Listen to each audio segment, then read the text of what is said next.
Right. Well, we as people, we love boxes. Okay, we love boxes. When we move from one place to another, we put everything into our boxes. And then it takes us months to pack out our boxes again. And some of us, we don't even need what's in the boxes.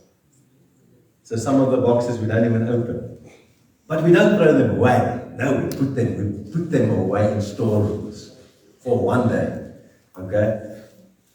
We use boxes for filing. Put all our papers and things in boxes. We put boxes to store things. We even got our children, we send our children to school with lunch boxes. Okay?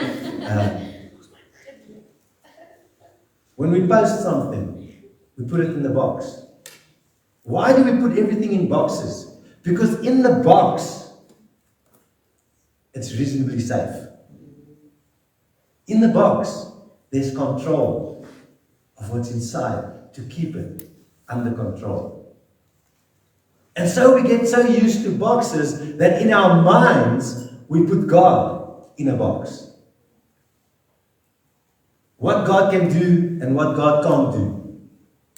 And we put God in the box, and we think if as long as we can keep God under control, we're going to be okay. So the first point I want to make is we put God in our religious box.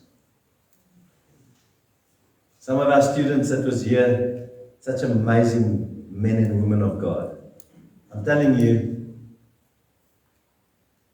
amazing men and women of God. But some of them are caught up in a religious box in their church setup. And they can't change their setup. And so they were getting frustrated as I was sharing with them over the weekend about God wants to release us. God wants to take us out of, we can't mix the old with the new. All these things I was sharing with them, and they're getting frustrated. And one of the guys eventually asked a question or raised his hand and he said, I want to say something. He said, you should have never spoken to us about this. Because now we leave here so frustrated because we know we can't change the box that we're in. I didn't speak about the box, I'm just using that as an example. We cannot change the system, the structure that we are in. And suddenly God just spoke into my heart and I said to him, God is not asking you to change the structure of the church.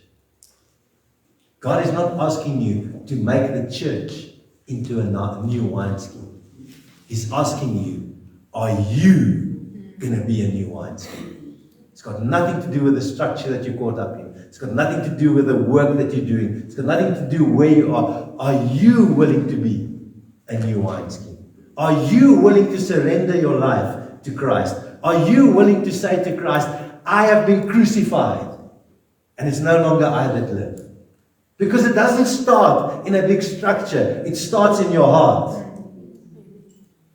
And just by the way, if you think Lesotho is an insignificant country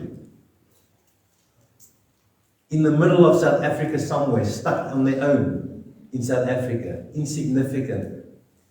Do you know what the prophetic word is over Lesotho? That Lesotho is the heart of Southern Africa. And revival starts in the heart.